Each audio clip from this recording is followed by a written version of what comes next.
পথ নিরাপত্তা সপ্তাহে বারাসাত জেলার পুলিশ প্রশাসন বিশেষ উদ্যোগ নিয়েছে। 27 থেকে 31 জানুয়ারি পর্যন্ত চলা এই অভিযানের চতুর্থ দিনে মধ্যমগ্রাম ট্রাফিক পুলিশের উদ্যোগে মধ্যমগ্রাম চৌমাথায় অনুষ্ঠিত হয় রক্তদান শিবির। প্রথমে রক্তদান করেন ডিএসপি ট্রাফিক নিহার রঞ্জন নায় এবং ওসি দেবব্রত গিরি, পাশাপাশি ট্রাফিক বিভাগের অন্যান্য সদস্যরা। বারাসাত মেডিকেল কলেজ হাসপাতালে ব্লাড ব্যাংকের দায়িত্বে থাকা চিকিৎসক সুমিত্রা হালদার জানিয়েছেন, বারাসাত হাসপাতালে প্রতিদিনই রক্তের চাহিদা বাড়ছে, বিশেষ করে থ্যালাসেমিয়া রোগী এবং জটিল অপারেশনের জন্য। কলকাতা থেকে বারাসাত হাসপাতালে রোগীর সংখ্যা বেড়েছে, আর সে কারণে রক্তের ঘাটতি কাটানো খুবই কঠিন হয়ে পড়েছে।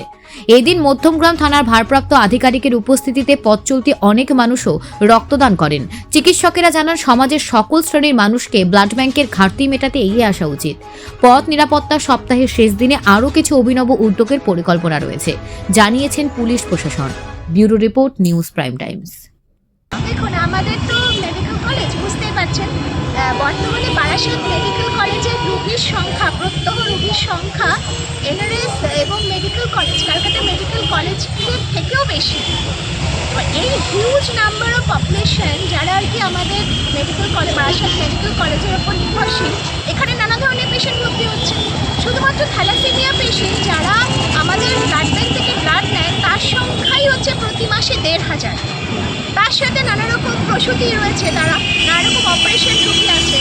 এবার এই হিউজ নাম্বার অফ পপুলেশন এবং এই পেশেন্টকে, রুগীকে পরিষেবা দেওয়ার জন্য যতখানি ব্লাডের প্রয়োজন, ততখানি আমরা একারা কালেক্ট করে উঠতে পারি না। এবার ন্যাচারালি এইখান থেকেই একটা ঘাটতি তৈরি হয়। শীতকালে যেমন প্রচুর সংখ্যায় ব্লাড ডোনেশন ক্যাম্প হয়, এবং আমি সবাইকেই ধন্যবাদ জানাই, প্রত্যেকেই আমাদের বাসার ব্লাড ব্যাংকের সঙ্গে যোগাযোগ করে নিয়মিতভাবে ব্লাড ডোনেশন ক্যাম্প করেন।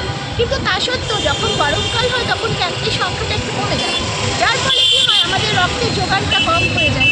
তার জন্যেই এই ঘাটতিটা তৈরি হয়। আমাদের যতখানি প্রয়োজন সেই তুলনায় যদি আমাদের কালেকশনটা কম হয়, তখনই ওই ঘাটতিটা দেখা দেয়, যেটা আপনারা বলে যে ব্লাড ব্যাংকে গিয়ে ব্লাড যেটা এক কথায় বলা যায়, এখনো ব্লাড ব্যাংকের ঘাটতি রয়ে গেছে প্রতিটা এরকম মেডিকেল কলেজ।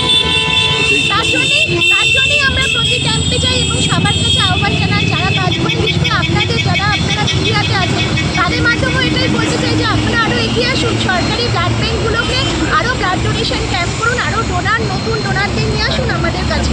আমরা যত বেশি কালেকশন করব, ততই সাধারণ মানুষের উপকার হবে। যারা গরিব পেশেন্ট, যারা যেতে পারে না নার্সিংহোমে, ব্লাড কিনতে পারে না, তাদের তো আশ্রয় শুধুমাত্র সরকারি হসপিটাল।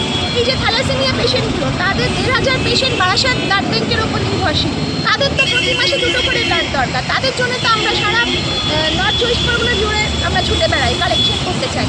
আপনাদের মাধ্যমে বলতে চাই, আপনারা সবাই এগিয়ে আসুন, এদের জন্য সাহায্যের হাত বাড়িয়ে, তাহলে আরও ব্লাড আমরা কালেক্ট করতে পারবো, আরও বেশি ক্যাম্প আমরা করবো এবং মানুষের উপকার। শেষ প্রশ্ন সেটা হচ্ছে, এই 27 থেকে 31 একটা পথ নিরাপত্তা সপ্তাহ চলছে, সেখানে এই মধ্যমগ্রাম ট্রাফিকের উদ্যোগে এই ধরনের একটা অভিনব উদ্যোগ, মানে এই ব্লাড ডোনেশন কেমন লাগলো? শুধু আগে নয়, মধ্যমগ্রাম ট্রাফিকের উদ্যোগে আমরা এর আগেও ট্রাফিক কন্টিনিউয়াসলি আমাদের ব্লাড ডোনেশন ক্যাম্প করে।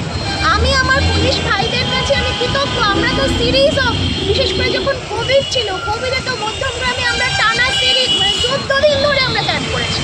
যখনই কোনো রকম সমস্যা হয়, পুলিশ দাদাদেরকে আমরা জিজ্ঞেস করলে ওনারা এসে ক্যাম্প করেন ব্লাড ব্যাংকে।